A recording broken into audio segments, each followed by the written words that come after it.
I'm not scared. I'm going up. You're going. Good luck, Lewis. Oh, Lewis, good luck. Good luck. See you later, Good guys. luck. Smell you later. See you See you later. soon. Did he just say smell you later? Oh, I think so. I think he's gone delirious. He's in denial. Yeah, he just said smell you later. Nice to meet you. Hello.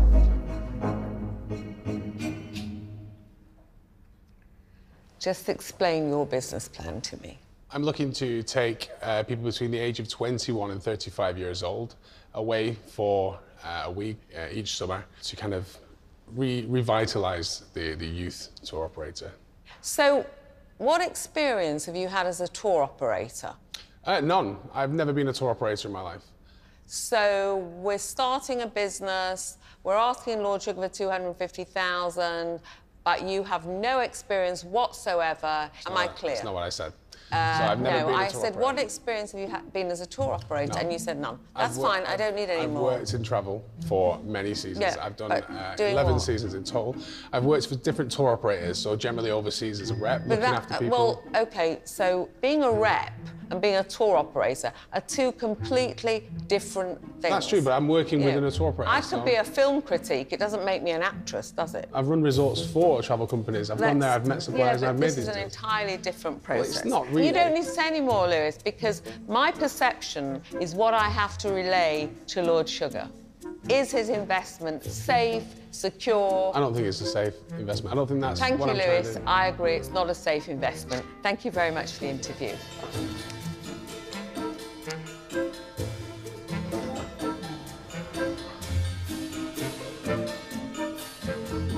You look a bit traumatised, Lou. Do you know what, right? It wasn't good. It didn't go well at all. I definitely feel like going into the next one, like now I just expect the worst.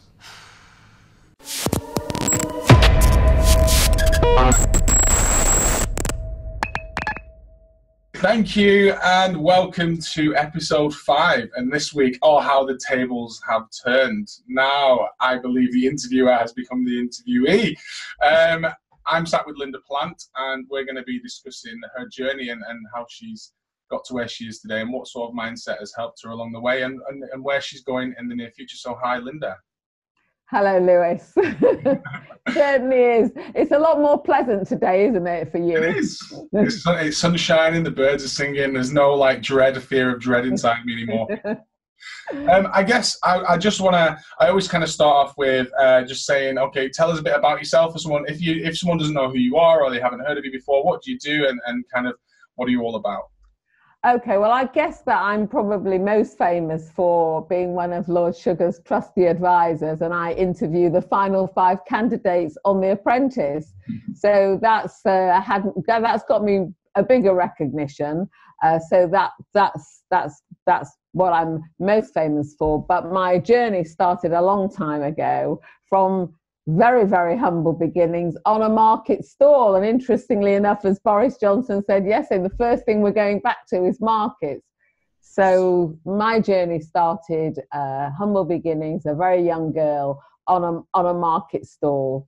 And that journey has taken me through a fashion brand, building a big brand, one of the biggest brands in the country, knitwear brand from Leeds. Floating it on the stock exchange. So I went from a market stall to the stock market, one of the few women that did that. I founded and built an electronics business along the way, sold that, moved into property, which I currently do, and I have an interior design as well from that. And very excited about my next venture, which I'll probably tell you about in due course, which is my online business course, Linda Plant Academy, because I just feel I've evolved. My whole business life, I have evolved, and I've never stopped evolving, and I'm still evolving. So I've now written a business course to help. I want to really show everybody that you can do it. You can do it any age and any time. And tell you more about that when you ask me. But that's where I am, and that's my journey. I was reading about, because I was obviously trying to look a little bit into your life and understand who you are, and the first thing that came up is Linda Plant, Queen of Mean. Yeah. Well, Well, you know, when Lord Sugar called me and he said, you know, do you want to interview? I know Lord Sugar. I met him. I can call him Alan. Yeah. I met him when I had my fashion business, Honeysuckle, and he had Amstrad. And that how we actually met was in the Far East. He was buying computers and things like that in Korea and Hong Kong, and I had an office in Hong Kong. And that's how we became friendly. We would meet in the Far East, and we didn't become socially friendly, but we became friendly enough through the years. And then Alan has a place in Florida. And my son, I have a place in Florida, and my son lives in Florida. And Alan became quite friendly with my son through their both love of computers and technology. And then one day, completely out of the blue, I get a call from him and he says, look, I want a new interviewer for the Final Five. I want someone who's going to really look at those business plans, Linda, really expose the weaknesses. Can you do it? Just like that. And I said, well, I don't know if I can do it, but I've always had the ethos. I've never known what I can do. But if you don't buy a ticket, you can't win the lottery, can you? So I thought, well, I'll have a go. So this is right, put you in touch with the BBC. They'll send my stuff over. And I had an audition. I went along and I had an audition at Boundless, and they gave me a mock interview with a mock interviewee. And I kind of knew what Alan was looking for, and it's not difficult for me to scrutinize things.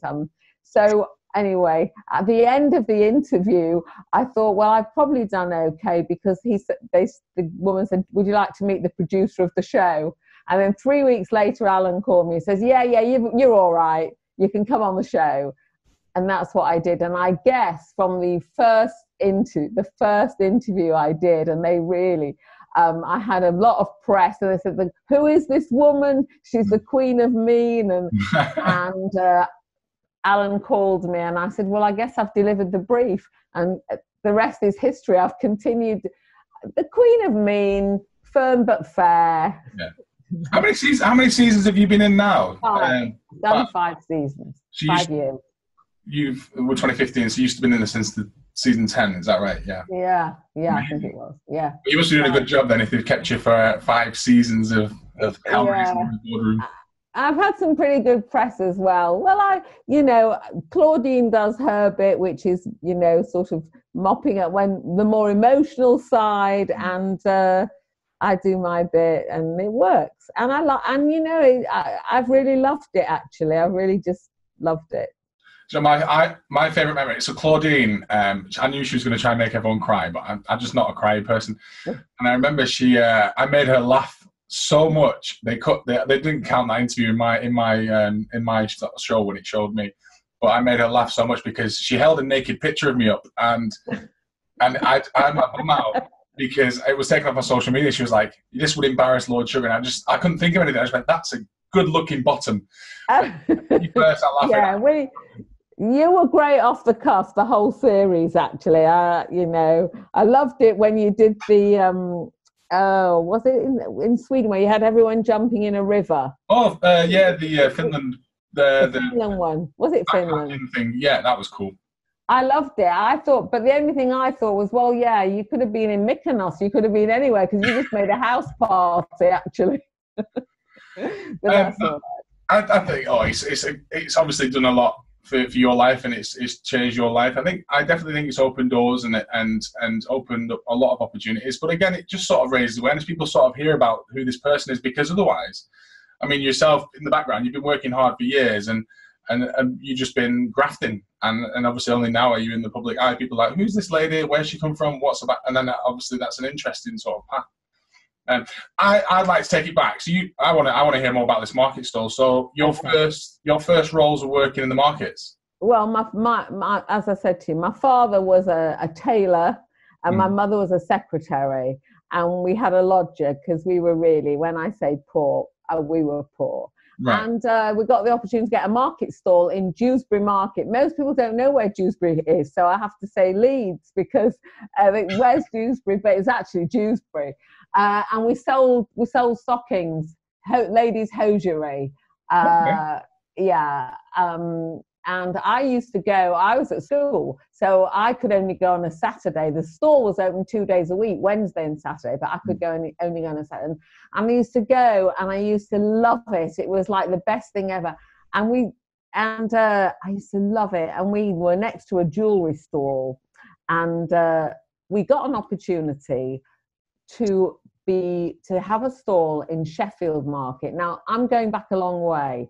So there were no Brent Cross or indoor shopping centres there. But Sheffield was a wealthy town. It was a steel town, and it had a market called the Castle Market. And it was the nearest thing you could get to a Brent Cross. It was an indoor market, open 6 days a week, and it had stalls selling everything. And we got an opportunity to get a stall there for 6 days a week. Now, you got to understand, this was a risk. This was a huge risk. Let me tell you why. First of all, my mother had to give up her job as a secretary.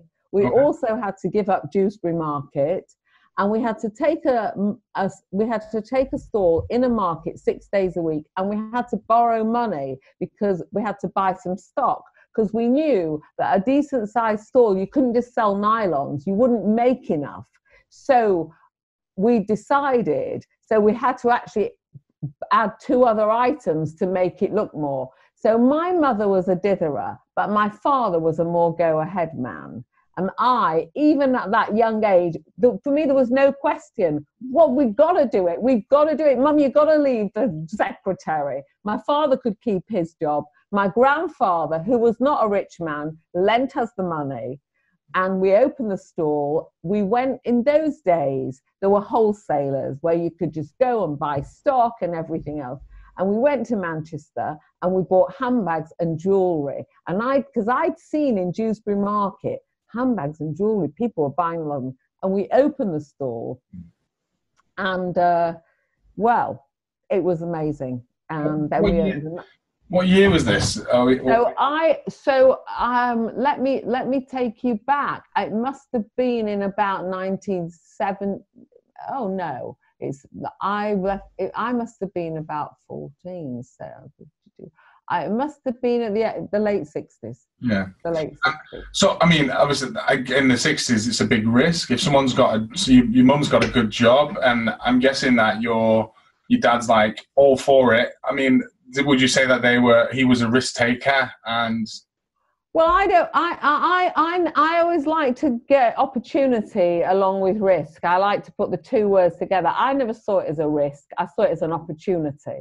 And really and truthfully, in those days, we didn't have anything. So actually, what we were risking was a loan from my grandfather, you know. And the worst thing that could happen was that we'd have to work like my parents would have to work like us. I was still at school and only went on Saturdays to this Sheffield Market. But I mean, we only had it open a short while, and I said to my mother, I want to leave school.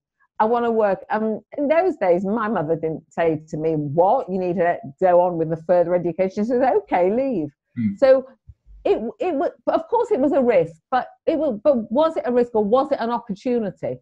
It was an opportunity. And all the way through my life, and all the way through what I'm saying when I talk about in my business courses, we must look at opportunities versus risk, you know. So it was a risk, but it was a huge opportunity. And there wasn't even any, as a young girl, before I even left school, I knew we had to take this, we had to grab it. Yeah. You know. So, okay, you've opened the stall. What happens? So we opened the stall, which was a hit, right? Then we get up, and then we open another stall. Then we open another stall. So we've now got 3 stalls. I have left school. I'm working full time there. I left school at 15, right? I'm working full time there. And my father is also now with 3 stalls. He's left his job. He's not a tailor anymore because I can't even begin to tell you how busy we were, because there was a lot of money in the country. This was just before the 3-day week, right? There was a lot of money in the country, and people wanted to buy things, and I was just amazed. So we had 3 stalls, and then I met my husband, my first husband, who was a hairdresser. Oh, how old were you? I was married at 17. No way. Oh yes. I guess that was more normal though. More smooth. Well, it was. Look, in those days, you know, if you were 23 or 24 and you were not married, what's wrong with her? But anyway, I met my first husband, much to my parents' dismay. He was a hairdresser, nothing wrong with that. And I said to him, well, so then we got an opportunity. Once I'd got these stalls selling jewellery and stockings and handbags, I wanted to get into the fashion business. That was what I wanted to do. And we got an opportunity to get another stall. It was a big stall in not a great position in that market, selling fashions. And I had said to my husband, forget being a hairdresser. Our business is good. Come in, let's open a fashion stall. Let's do that, right? And he gave up being a hairdresser. He joined the business and we opened a fashion store. And then they built, and then across the road in Sheffield Market, they built another indoor market, a brand new big glass thing. And we took 3 stores in there. And now we're in the fashion business. And we had stores, and now we were driving to London 3 days a week, buying stock, bringing the stock back, sorting the stock, busy, ploughing the profit that we made back into the business. So I've now got six stores. Then Rotherham, another nearby town, they built an indoor market. We took 3 stores in there. Are you employing at this point? You must be at this point employing quite a few people all over the show. Yeah. We employed a few people. Look, I work like a dog, but I've never minded working like a dog because you've got to work. But I mean, I would work in the store. We would drive to London. Because there was wholesalers, you could buy stock, bring it back. And then I took a distribution centre in Leeds, because by now we had about 9 or 10 stores all over. So we needed a place to bring the stock back, sort it out and send it. I had vans. So I took it in the centre of the fashion business in Leeds, fashion area. And one day, one Sunday morning, I'm working, a couple of people walked in and said, do you sell this stuff wholesale? So my husband goes, no. So I go, yeah, we could do. And I thought, well, why don't we open a wholesale business? Because I'm now buying a lot of stuff.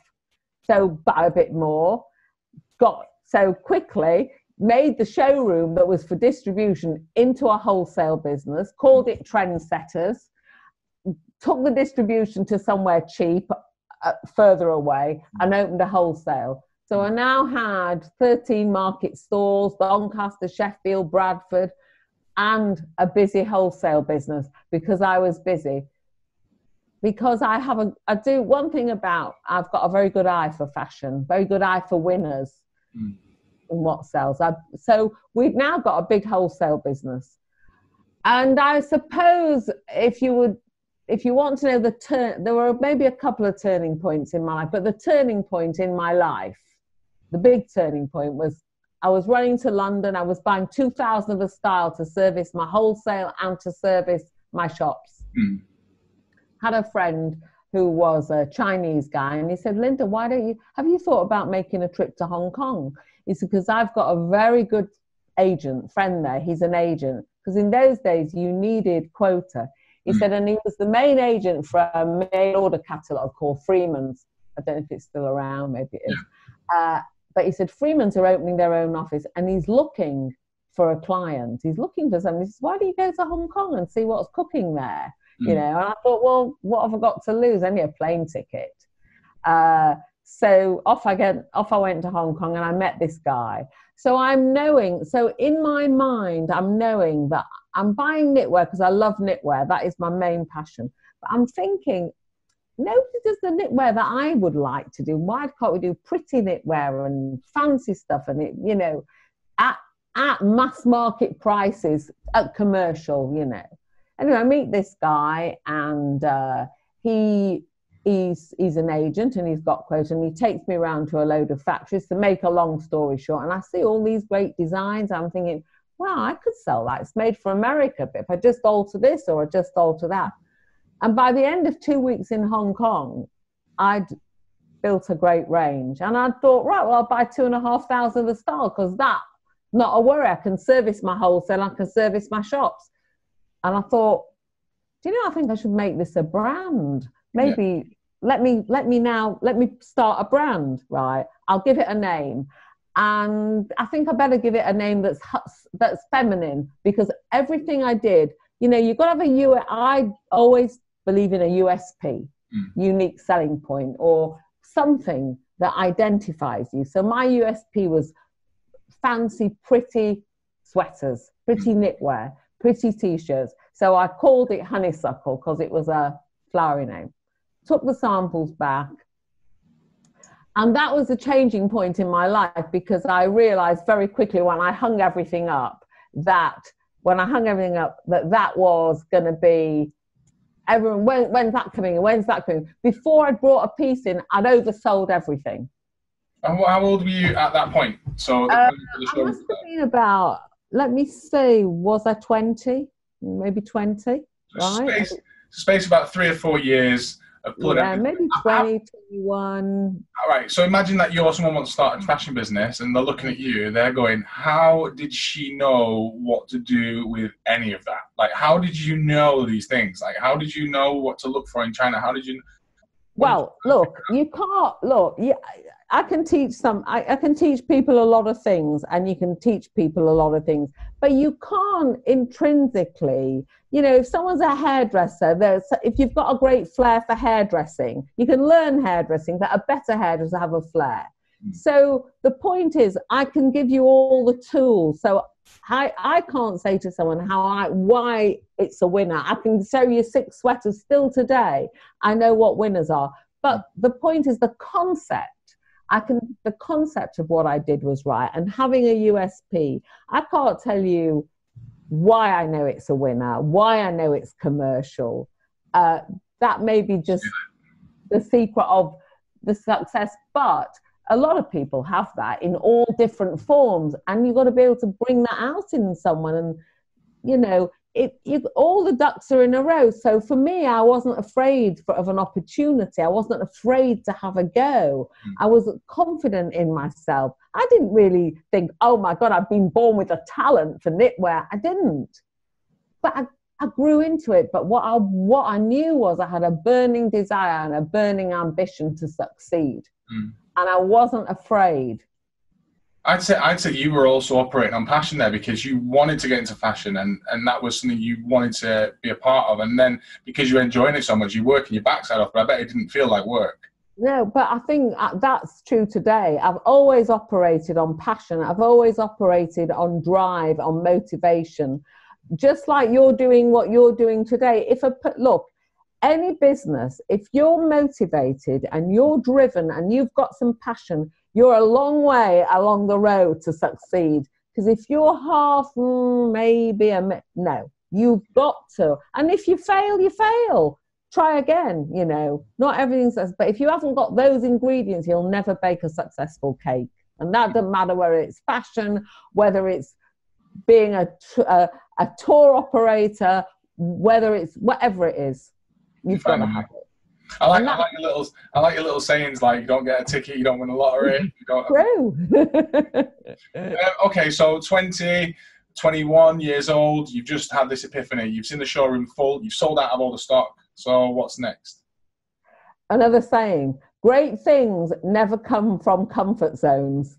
It's true. That's not what's next, but I just tell you, it's another saying I like. It's true. You just get... So Honeysuckle was born. Okay. And just one more thing that I have to say was probably a big turning. It was a massive thing in my life. So I bring back this knitwear range. Yeah. I'm still in the knitwear business, but I have to tell you this story because I love this story. And I go back to Hong Kong.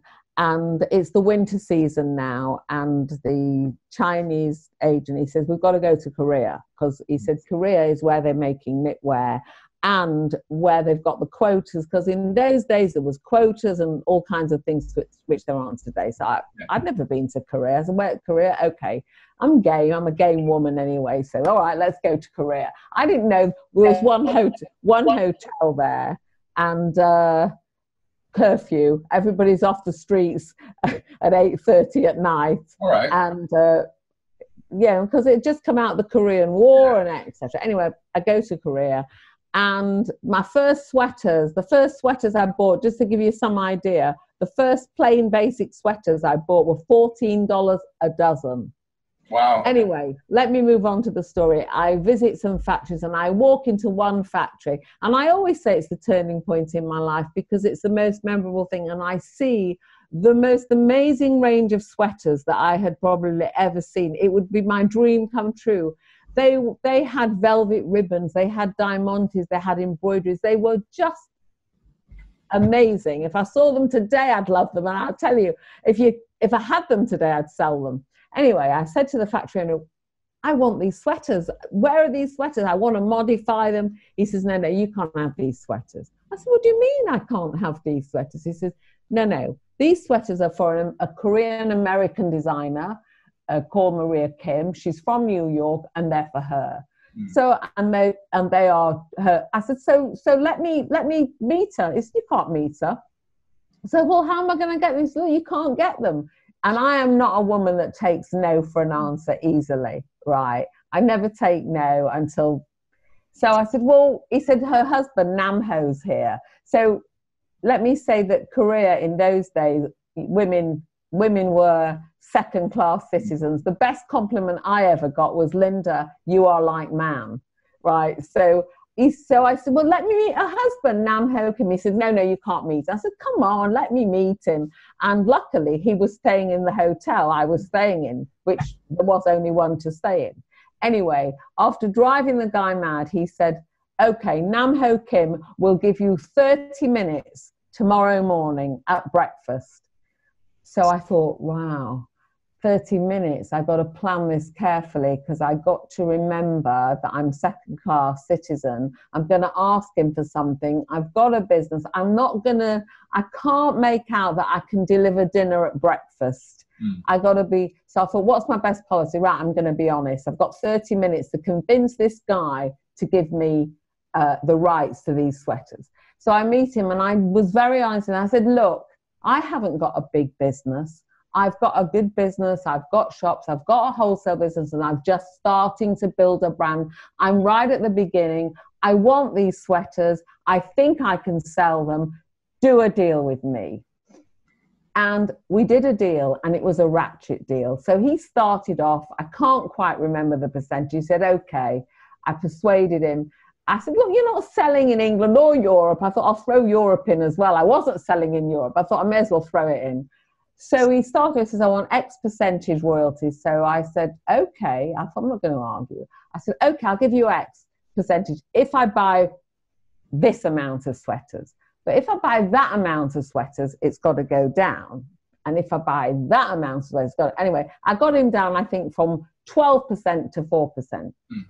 Why I say it's a turning point in my life, when I came back with my winter range, I thought, I can't just sell this in these. I've got to take a stand at the London Fashion Fair and I've got to show this stuff. And I took the smallest stand at the London Fashion Fair. And let me tell you, if I could drown in success, that's what happened to me. I had the busiest stand on that whole exhibition. I had every multiple in the country and I had CNA. You won't remember who CNA is or know, but Germany, one of the most massive retailers in Europe, right? And I finished up, my story goes on, I opened a showroom in London, but I sold 300,000 sweaters. That one line alone. So that's why I say it was my turning. It was so memorable in my life. And back then, that's how the trade shows were the place to be. So if you were big at a trade show, you were big everywhere. There was no online. There was no online. You went to a trade show. It was real wheeling, dealing. But, you know, when I floated my business and I was on the stock exchange and meeting all these city people, and here's me without a bloody O-level or A-level or nothing to a name because I didn't have a single qualification. And they're all saying to me, Linda, how did you get this? How did you learn that? And I just have one answer. I say, you know what? I had the best lessons in life. I started on a market stall. So I learned so much that, you know, that no teacher can teach. I lived the grit of business. I think from just listening to you, as you're talking, I'm picturing these sweaters, I'm picturing the guy in the breakfast, because I think in pictures of me, so I'm actually like envisioning this. But I imagine these sweaters where, knowing your style, you're very out there. Bloody fabulous. Well, when I launch my course, there's gonna be some images of them, and I put one a little bit later on as I became established. I was dealing with Littlewood's mail order, and they had a preview catalogue, and they took one of my sweaters, and it went on the front of the preview catalogue. They only buy 500 on previews, and it comes out very early. And I remember the preview came out, and I was with my chief designer, because as I grew, I've got a design team. I started on my own. And we get on the plane, and I said, I wonder how the preview will go. And we got off, I don't know, 16 hours later in Seoul, Korea. And there's a message from Littlewood on the preview, please order 5,000. And I'm like reading it, 5,000 on a preview. Anyway, I think we ended up selling Littlewood 75,000. It was the biggest selling sweater in the history of the catalogue. So a lot of people would have had these. So, yeah, you know, got some pretty... People might remember them because if they bought them themselves, they're like, oh, that's where they came from. They probably will, because they were such good quality. They went on and on. I used to see them on Coronation Street. I used to see my sweaters everywhere.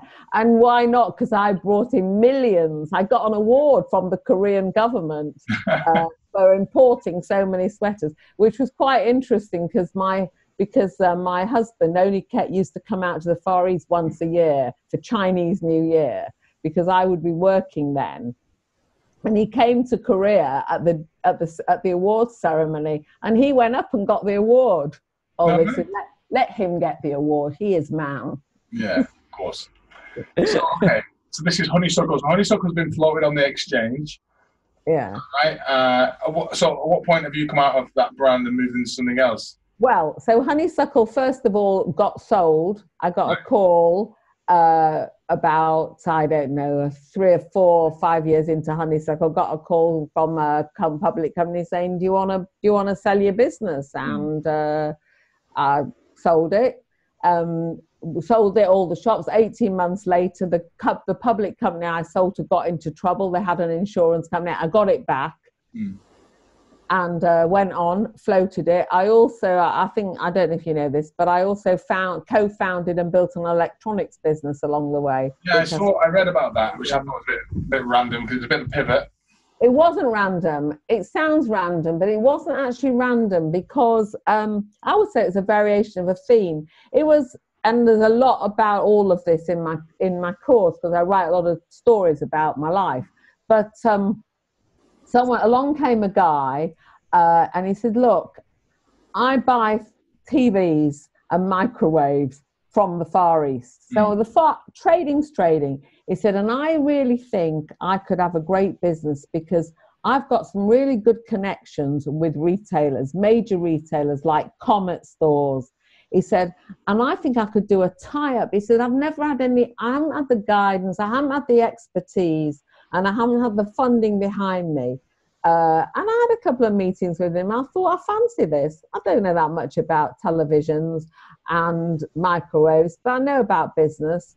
And it was different to my business. My business was all about creating, you know, I was designing. This business was all about doing deals, buying it right, relationships, which are so important. And the USP for this business was the fact that we could get contracts from people like Comet and Dixon's. I think Dixon's might be Curry's now. And they would buy our product, and it was about pilot high and sell it cheap. Yeah. I already had an office in Hong Kong, so there was a lot of synergy for this business. And I wanted to have a go with it, and I wasn't scared. And so I had a go, and I knew the guy that I'd gone in with. He was a great salesman, like you, Lewis, right? He could sell. So he could sell, and he had connections. So that was good, right? It was already there. It was waiting.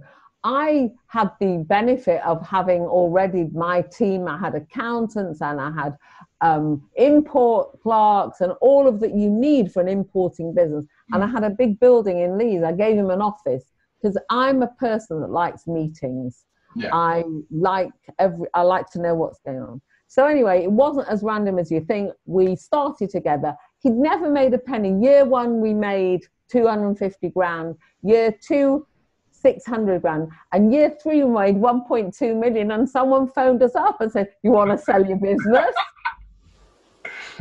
I think when you're building a business like that, you're making moves in the market. I think people pay attention and start watching what you're doing, and then that's when you get these phone calls that they've probably been watching you. Well, they watch you, don't they? And to be fair, so I was in the fashion business, the trading business for many years, almost probably close to 27 years. And there comes a time in your life when, you know, my personal life changed as well. I had 2 grown-up sons and I had a baby, and my marriage ended, and I decided that I no longer wanted, I love the fashion business, I love style, I love fashion, but I no longer wanted to spend half my life in Hong Kong, which is what I was doing because I had an office in Hong Kong, and I was traveling to India, to Bangladesh, and I wanted, it was time. So I retired from the fashion business, and I went into the property business. Was this the property side? Was it, I know you renovated properties and you do them up and you sell them on. Is that what you went in with, or would you just start investing in properties and buying and selling it first? Well, I'll tell you what happened. I started off my building in Leeds. When Honeysuckle became much bigger, we moved out of a showroom. We bought a great big building in Leeds, and we had all our distribution and warehousing and everything from this building. When I retired from the fashion business, we still own the building, so that was kept separately. So we turned that business into a serviced office centre. Yeah. So that was kind of my first foray into it. I moved to London. I had a house in London because what you have to remember was I was working 3 days a week in London. Once Honeysuckle took off, I had a showroom in London, and I split my time. So when I moved to London, I already had the place in Leeds, and I met my second husband, and we made a decision to start looking into buying property. It was something that I thought could be lucrative, as opposed to a different kind of a stock. If you buy sweaters and they don't sell this year, they're not worth that much next year. You buy a piece of property. So we got into, that's really how I'd already got my serviced offices in Leeds, and I bought a building in London as well in Edgware Road and turned that into serviced offices. So I had 2 big serviced office centres. I sold the one in Edgware Road. It's going to become a hotel, I think, now. So that's how. So I was already in the serviced office centre, but I got into residential, and so we bought quite high-end residential, and we would refurb them and then sell it. So my idea is that people don't always have vision. They don't always know what a finished product looks like. You walk into an empty house, it's not half as appealing as if it's all beautifully furnished. So I decided, if we're going to go into I'm going to furnish the houses. And I just put the furniture in the price of the house. If they walked in and said, "We hate it all," I didn't care, because it was my selling tool, and I thought it was a good tool, which it did turn out to be. And I still, to this day, everything I do, the houses I dress. But from that, agents would come in and say, "But people are asking, can you furnish their house? Can you furnish theirs?" And I thought, so I didn't intend to have an interior design business, but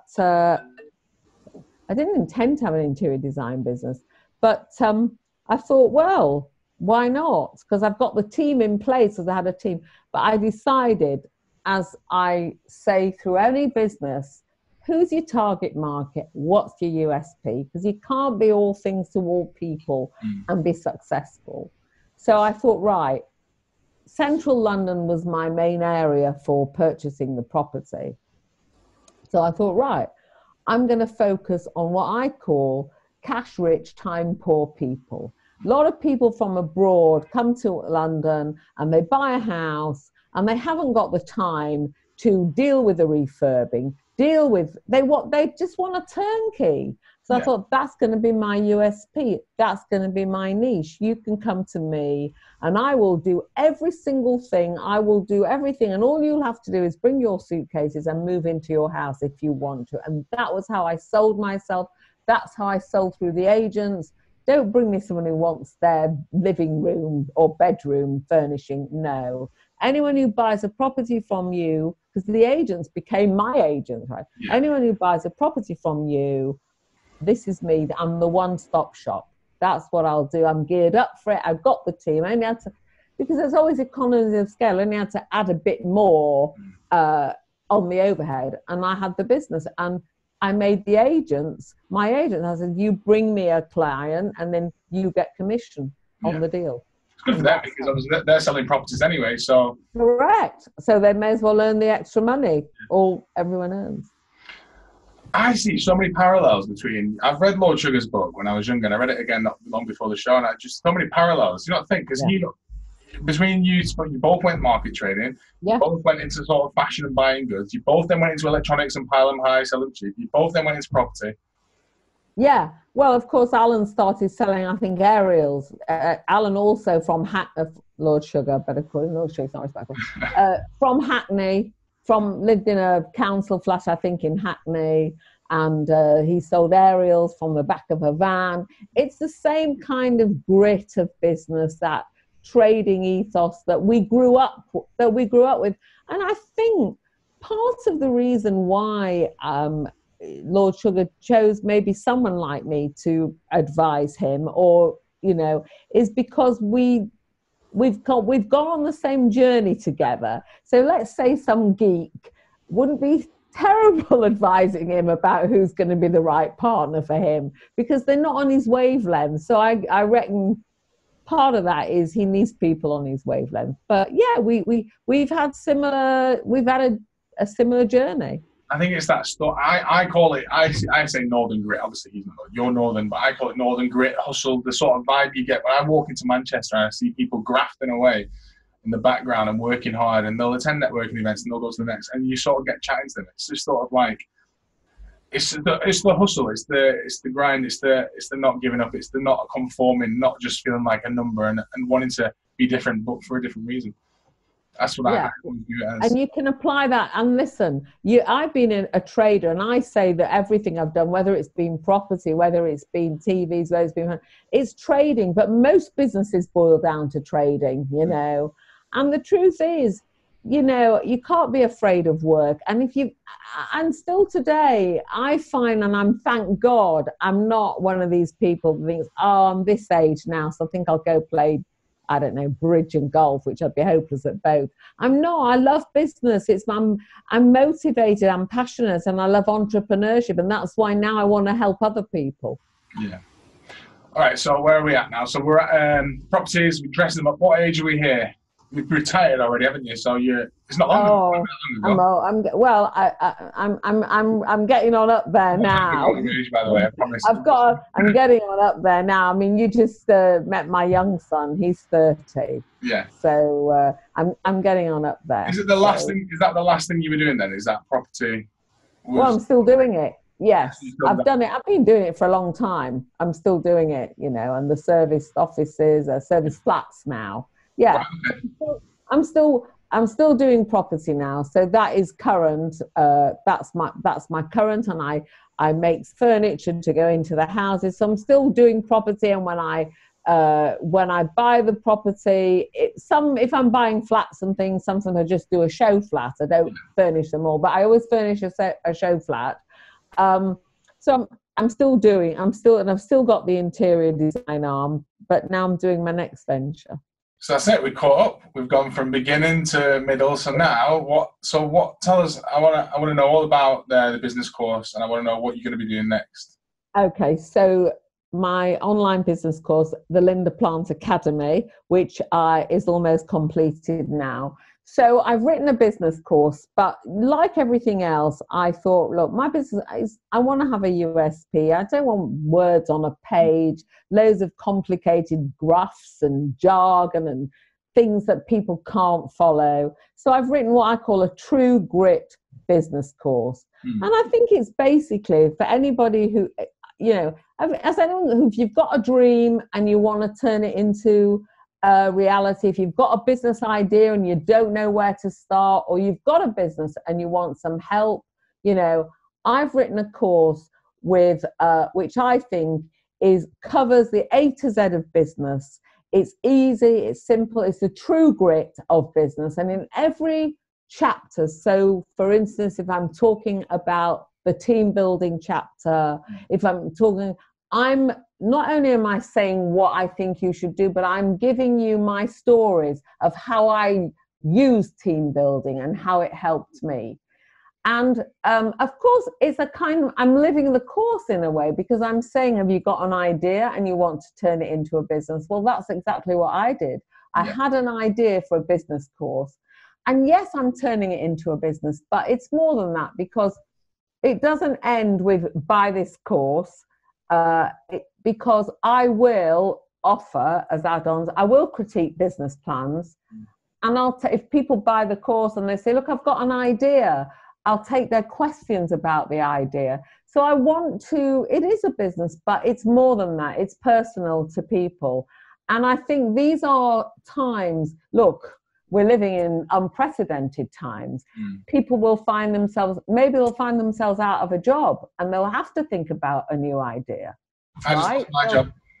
They'll have to think about a new idea, right? Or look at the high street. So the high street, for me, the high street was changing anyway because of the internet. But what might have taken 3 to 5 years is going to happen in maybe 6 months. So we need new ideas. We need innovation. So I think I'm launching my business course at the right time. It's very affordable. The website's going to be live next week for registration, or a pre-early bird offer for people to buy the course. And 4 weeks later, I'm launching the course.